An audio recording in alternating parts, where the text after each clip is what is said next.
नमस्कार साथियों, प्रेम की बात में आप सभी का स्वागत है। उम्मीद करता हूं आप सभी बेहतर होंगे। दोस्तों, इस समय जिस प्रकार से बिहार के अंदर आने वाले आगामी लोकसभा विधानसभा के चुनाव को लेकर इलेक्शन कमीशन ने ये डिसीजन लिया है कि वोटर आईडी जो है उसको वेरीफाई किया जाएगा। और ऐसा नहीं है कि ये वोटर आईडी की प्रक्रिया वेरिफिकेशन की जितने भी वोटर कार्ड बने हुए हैं या बिहार में जितने भी मतदाता हैं सभी के होंगे तो ज़रूर, लेकिन जो लोग 2003 के बाद से इसमें जुड़े हैं उसके लिए उन्होंने एक पैटर्न बनाया है। उसमें ज़रूरी पैटर्न को डाला है कि क्या चीज़ आपके पास होगा, उसके माध्यम से आप वोटर कार्ड वेरीफाई कर सकते हैं। अब इसी को लेकर विपक्ष जो है वो तरह तरह के सवाल उठा रहा है। और आप तो जानते हैं इस देश का विपक्ष, चाहे क्षेत्रीय राजनीतिक दल हो या फिर अपोजिशन कांग्रेस ही क्यों ना हो, ये घूम फिर करके कुछ भी हो इस देश में सीधा सीधी नरेंद्र मोदी के ऊपर हमला करना है।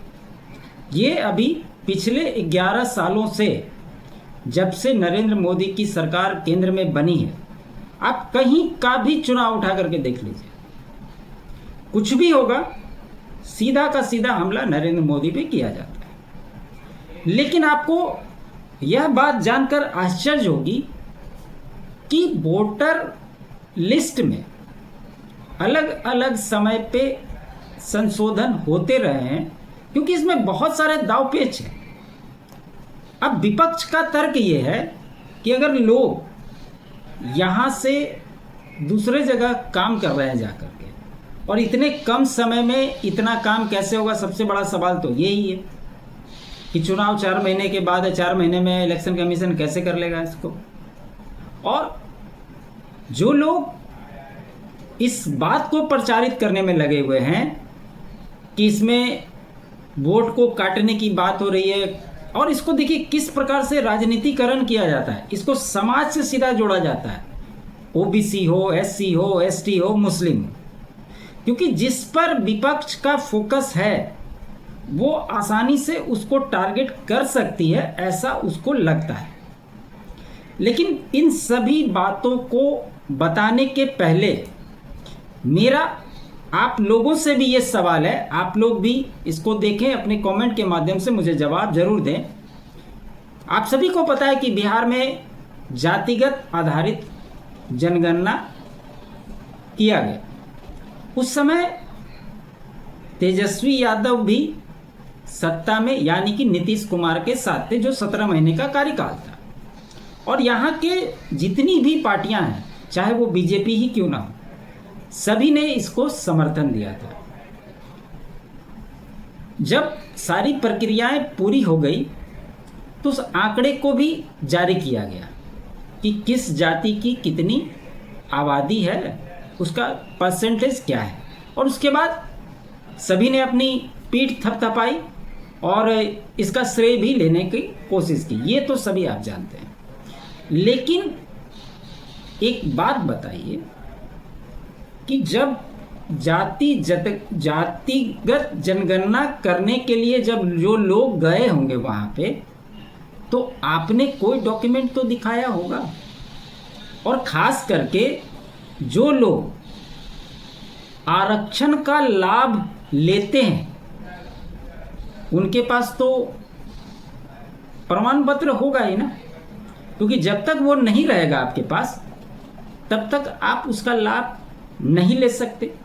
ये बात तो सभी जानते हैं। तो अभी जो 11 मॉड्यूल इलेक्शन कमीशन ने दिए हैं उसमें एक इसको भी माना है कि आपके पास जाति प्रमाण पत्र होगा, उससे भी आप वैलिड माने जाएंगे। लेकिन मसला क्यों फंस रहा है? मसला इसलिए फंस रहा है कि अब ये लोग चाहते हैं कि आधार कार्ड को ही सर्वोपरि माना जाए, और उस आधार कार्ड में जो डेट ऑफ बर्थ दिया हुआ है उसी के आधार पर मिलान करके वोटर कार्ड जो बना हुआ है उसको वैलिड किया जाए। दोस्तों, जो लोग सुप्रीम कोर्ट गए हैं इस मामले को लेकर, इसमें प्रशांत भूषण है और योगेंद्र यादव है और कुछ लोग हैं, लेकिन बिहार के ओपोजिशन पार्टी के कोई भी राजनेता हो या पार्टी हो, ये कोई नहीं गया। चूंकि योगेंद्र यादव भारत जोड़ो यात्रा में राहुल गांधी के साथ खड़ा था और उसके बाद उसके पास कोई काम धंधा है नहीं, अब उसको लगा कि उसको मामला मिल गया। और यही प्रशांत भूषण जब आधार को 2016 में सरकार रेगुलराइज कर रही थी, तो यही गैंग उस समय सुप्रीम कोर्ट में गया था कि आप आधार को सर्वोपरि कैसे बना सकते हैं। और उस पर आप विश्वास नहीं कीजिएगा, 38 दिनों तक रिकॉर्ड सुनवाई हुई थी सुप्रीम कोर्ट के अंदर। 5 जजों की बेंच ने इस पर सुनवाई की थी। और 1995 में क्या हुआ था, 95 एक्ट में क्या हुआ था, उसके बारे में भी आगे चर्चा करेंगे। तो सबसे पहले जो इलेक्शन कमीशन ने अपना नोटिफिकेशन जारी किया उसमें क्या कुछ मांगा है, सबसे पहले उसी को जान लेते हैं। उनका सबसे पहला पॉइंट है कि केंद्र राज्य सरकार व सार्वजनिक उपक्रमों में कार्यरत कर्मचारियों के पहचान पत्र, पेंशन भुगतान आदेश, इससे रिलेटेड कोई भी चीज़ रहेगा वो वैलिड माना जाएगा।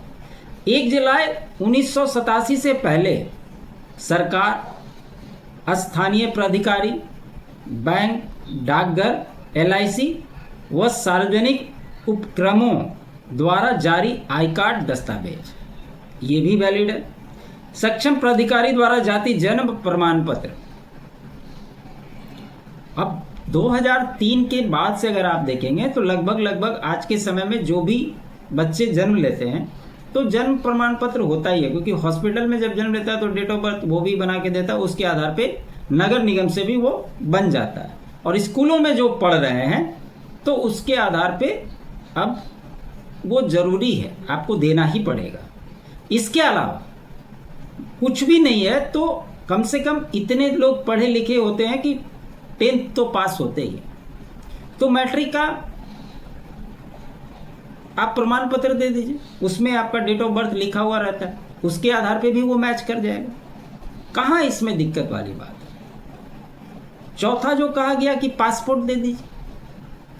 5वां कहा गया मान्यता प्राप्त बोर्ड विश्वविद्यालय द्वारा जारी मैट्रिक व अन्य शैक्षणिक प्रमाण पत्र, जो 80% लोगों के पास होगा। अस्थायी आश्रित प्रमाण पत्र, आवासीय प्रमाण पत्र, अस्थायी आवासीय प्रमाण पत्र, वन अधिकार प्रमाण क्षेत्र, जो आदिवासी एरिया जो रहते हैं उसके आधार पे। सक्षम प्राधिकारी द्वारा जारी OBC, ST, SC जाति प्रमाण पत्र को भी वैलिड माना गया है। राष्ट्रीय नागरिक रजिस्टर, वो बिहार में लागू नहीं है तो इसको तो आप छोड़ ही दीजिए। राज्य स्थानीय प्राधिकारी द्वारा तैयार परिवार रजिस्टर। और 11वां जो कहा है सरकार का कोई भी भूमि मकान आवंटन प्रमाण पत्र, चाहे पहले के समय में इंदिरा आवास हो या सरकार जो भी वेलफेयर स्कीम चला रही है तो उसको लेने के लिए लोग तो डॉक्यूमेंट बनाते ही है ना। आज जब देश में 80 करोड़ लोगों को ये दिया जा रहा है तो आप लेने वाले लोगों के पास क्या ये नहीं है? बिल्कुल है, लेकिन राजनीति करनी है तो कुछ भी बोलना है। और सबसे आश्चर्य की बात है कि आज तेजस्वी यादव ने तो वीडियो ही बना दिया। उन्होंने कहा कि मेरी पत्नी का मैंने 3 महीना पहले वोटर ID बनाया है, तो वो तो आधार दे करके बनाया, अब उसमें इतने सारे डॉक्यूमेंट्स मांगा जा रहा है। अब ये समझ में नहीं आ रहा है कि कहाँ से बनाओ। तो सर वो कहीं भी रही हो, उनका डेट ऑफ बर्थ तो मैट्रिक तो पास होंगी ही ना, आपकी तरह तो 9वीं फेल होंगी नहीं। पासपोर्ट तो है ही आपके पास, दिक्कत क्या है? तो ये विपक्ष का नैरेटिव है कि किस प्रकार से घूम फिर करके मोदी को टारगेट करना है। चुनाव जीत गए तब तो ठीक, और नहीं तो इलेक्शन कमीशन के माध्यम से हो या डायरेक्ट किसी भी तरह की इस देश में घटना हो, सीधा मोदी को टारगेट करना। अब इसको थोड़ा सा और विस्तार में समझते। एडीआर नामक एक संस्था है, इसने सुप्रीम कोर्ट में केस फाइल किया है, इसमें योगेंद्र यादव भी है।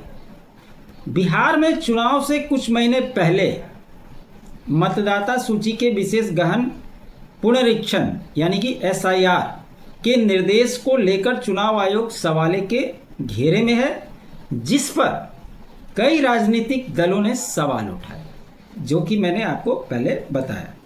पर अब इस निर्णय की वैधता को सुप्रीम कोर्ट में चुनौती दी गई, क्योंकि एसोसिएशन फॉर डेमोक्रेटिक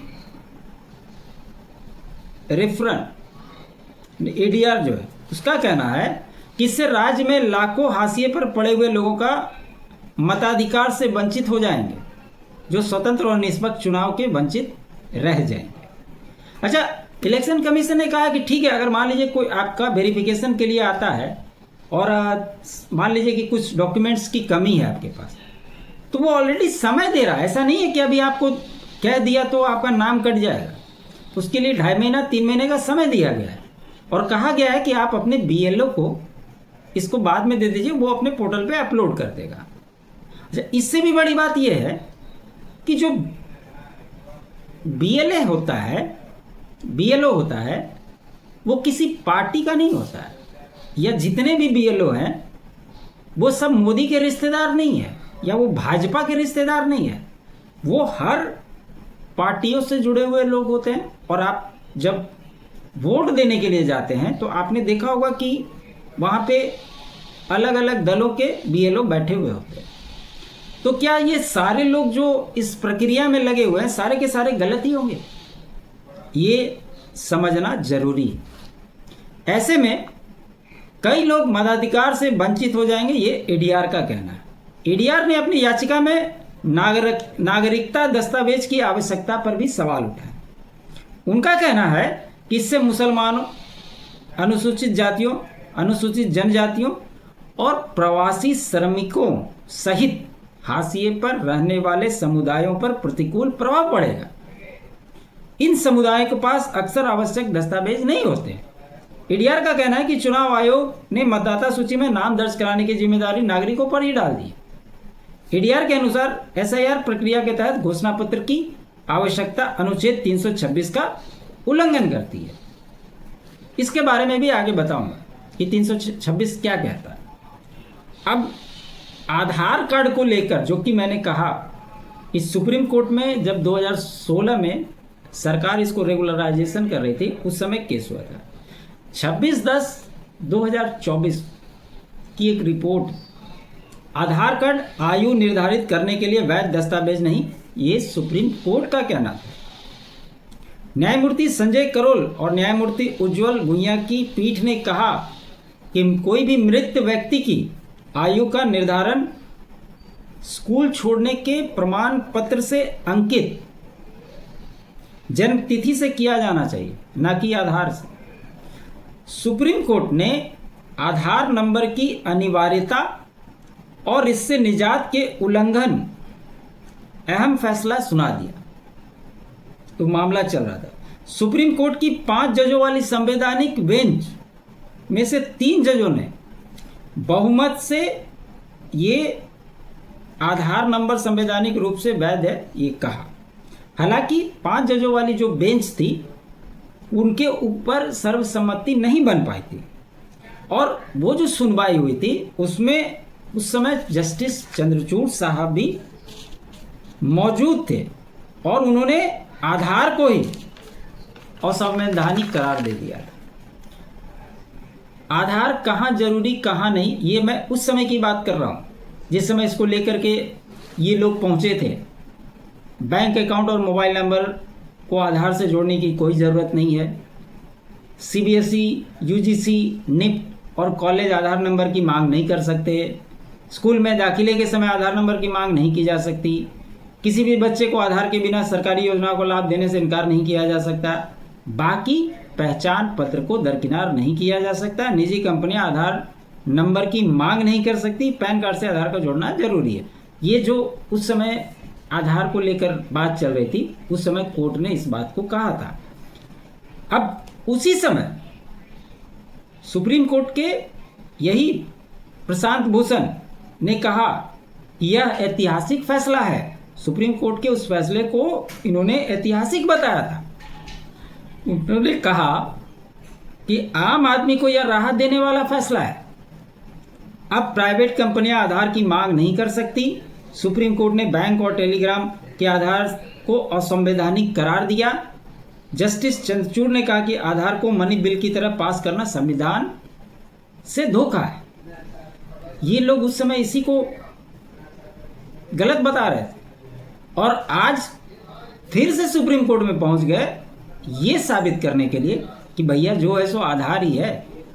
आप उसको वैलिड मान करके, उसके डेट ऑफ बर्थ को वैलिड मान करके आप वोटर आईडी को भी सही मान लीजिए। ये दोनों चीजें सही कैसे हो सकती है भाई? आप इस खेल को समझने की कोशिश कीजिए। बातें तो बहुत होती है, लेकिन उसी मामले पे एक समय आप इसको गलत साबित करते हो और जब आप देखते हो कि ये हमारे खिलाफ जाने वाली बात है तो आप उसी को आप सही बना देते हो। उसकी वैधता पे आप सवाल उठाते हो। ये बड़ा ही दुर्भाग्य। सुप्रीम कोर्ट में आधार कार्ड 27 याचिकाओं पर रिकॉर्ड 38 दिनों तक सुनवाई चली थी, जो कि मैंने आपको पहले बताया। याचिका के आधार की संवैधानिकता की चुनौती दी गई थी। सभी याचिकाओं का कहना था कि आधार को निजता का उल्लंघन हो रहा है। ये 12 नंबर वाला आधार पहचान पर सरकार को अनिवार्य कर दिया था उस समय में। अब जो अनुच्छेद 326 की बात एडीआर कर रहा है, वो करता क्या है? सार्वभौमिक वयस्क मताधिकार के संबंध में है इसका, है ना। 18 वर्ष या उससे अधिक लोकतंत्र की नींव समानता का अधिकार, इसके माध्यम से इसके रूपरेखा है। तो ये किस प्रकार से होता है, किस प्रकार से उल्लंघन है, ये तो वो बेहतर बता सकते हैं। अब जो मैंने कहा आपको 1995 के आदेश को फिर से दोहराया था इस मामले में, उसमें सुप्रीम कोर्ट ने इलेक्शन कमीशन के अधिकार को मानते हुए 1995 में दिए गए नियमों को दोहराया। कोर्ट ने कहा कि किसी व्यक्ति की मतदाता सूची से निकालने से पहले उसे अपनी बात रखने का मौका देना चाहिए। साथ ही संदिग्ध नागरिकों के मामले को संबंधित न्यायाधिकरण और प्राधिकरण को भेजना चाहिए और उसके अनुसार कार्रवाई करनी चाहिए। और इसी के आधार पर इलेक्शन कमीशन को याद दिलाया गया कि इसका मकसद सही नागरिकों के साथ अन्याय नहीं करना है, बल्कि विदेशी मतदाता जो है उसको सूची में शामिल होने से रोकना है। क्योंकि ये 2013 में एक गोवा का मामला आया था। वहाँ पर एक सज्जन चुनाव लड़ने के बाद उनके विदेशी नागरिक होने का मामला आया था और इसी वजह से इलेक्शन कमीशन ने फॉर्म 6 में बदलाव किया, जिसका उद्देश्य गलत जानकारी देने वाले लोगों पर कार्रवाई की जा सके, इसके बारे में बात हो सके। तो ये पूरा एक तरह से विपक्ष का कंफ्यूजन फैलाने का प्रोपेगेंडा दिखाई दे रहा है। और आप जानते ही हैं कि जैसे ही कहीं भी चुनाव आते हैं तो ये सारे के सारे खड़े हो जाते हैं। लेकिन आप कितना भी बात कर लें, और फिर से उस बात को ध्यान में रखना चाहिए कि जब बिहार में तेजस्वी यादव सत्ता में थे नीतीश कुमार के साथ, और उस समय आपने जातिगत आधारित जनगणना कराई और उसके जो आंकड़े जारी किए, तो उसके आधार क्या थे यह भी तेजस्वी यादव को बताना चाहिए। और जो लोग आरक्षण की श्रेणी में आते हैं, क्या उनके पास जाति प्रमाण पत्र होता है या नहीं होता है? अगर होता है तो दिखाने में कोई दिक्कत नहीं है, और अगर नहीं है, नहीं होता है, तो उन्हें फिर आरक्षण का लाभ कैसे मिलता है यह भी बताना चाहिए। तो यही खबर थी दोस्तों। उम्मीद करता हूँ आपको मेरा ये विश्लेषण अच्छा लगा हो। अच्छा लगे तो लाइक कीजिए, अधिक से अधिक शेयर कीजिए। चैनल पे नए हैं तो चैनल को सब्सक्राइब जरूर कर लीजिए। मेरे अल्टरनेट चैनल फैक्ट्स बाय प्रेम को भी आप सब्सक्राइब करें। कंटेंट अच्छा लगे, चैनल के लिए भी आप कुछ कंट्रीब्यूट करना चाहें तो आप कर सकते हैं। आप सभी का बहुत बहुत धन्यवाद। जय हिंद, जय भारत।